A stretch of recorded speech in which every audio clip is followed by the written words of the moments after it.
नमस्कार। कमलीनक के इस कथा वाचन स्पर्धा में मैं प्रस्तुत हूँ आप सबके सामने अपनी कथा नरेंद्र लेके। बहुत ही सुंदर दृश्य था उस मनोहर गांव का। हिमालय की तलहटी में बहती नदी के किनारे बसा एक बहुत छोटा सा गांव। गिन चुनकर कुछ 20-30 मकानों वाला ये गांव प्रसिद्ध था वहाँ के शिव मंदिर और शिव मंदिर में रहने वाले एक सन्यासी के लिए।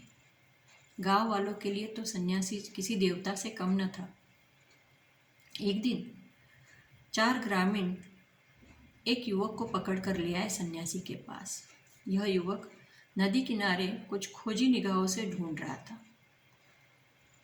सन्यासी ने उस युवक से पूछा, क्या नाम है तुम्हारा? नरेंद्र। कहाँ से आए हो? गुर्जर प्रदेश का वासी हूँ। क्यों आए हो? मन काफ़ी अशांत है मेरा। किस चीज़ से भाग रहे हो?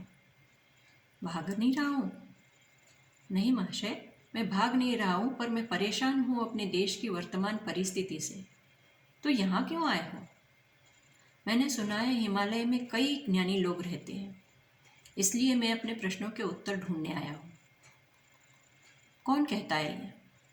और तुम में ऐसा क्या है कि जो तुम्हें कोई भी अपने प्रश्नों के उत्तर देने को तैयार हो जाए?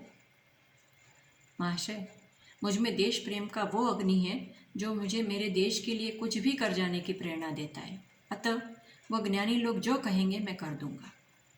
अच्छा, क्या सबूत है उस बात का? सबूत? आप जो कहेंगे मैं कर दिखाऊंगा।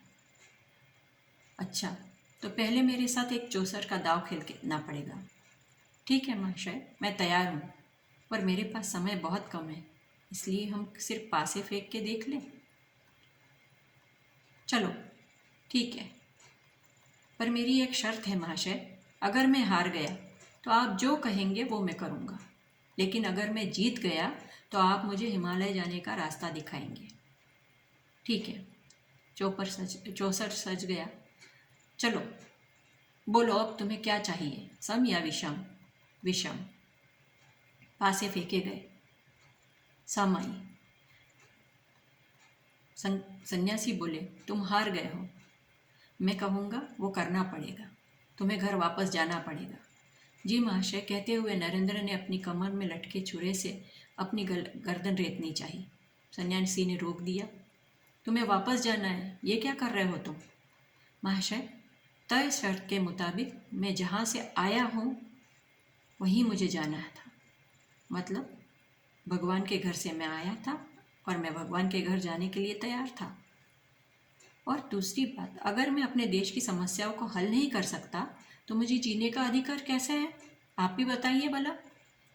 सन्यासी ने धीरे से नरेंद्र की पीठ ऊपर हाथ फेरते हुए कहा, बच्चे, संख्या सम है, पर मैं तुम्हारे साथ हूँ। घर जाओ। नरेंद्र ने कहा, अगर आप साथ हैं तो मैं जरूर जाऊँगा महाशय।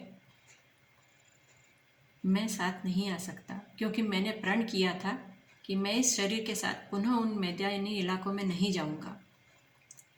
नरेंद्र ने ढिठाई से कहा, उसमें क्या बड़ी बात है, आप योगी हैं, मेरे शरीर का उपयोग कर सकते हैं। सन्यासी ने जोर से ओंकार करते हुए देह विलोपन किया और सूक्ष्म रूप में नरेंद्र के साथ आ गए।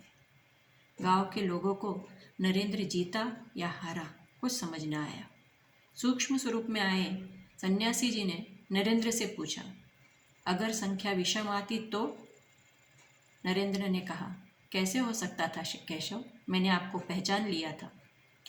भारत में धर्म की पुनः स्थापना करने के लिए आपने आना ही था।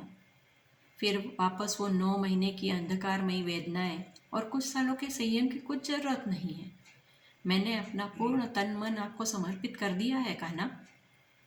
बस एक और सवाल। सन्यासी ने कहा, मुझे कैसे पहचाना नरेंद्र? नरेंद्र ने हंसते हुए कहा, जब आपने अपने प्रिय खेल चौसर खेलने की बात कही तभी मैं समझ गया कान्हा कि धर्म युद्ध का बिगुल बजने को है। धन्यवाद।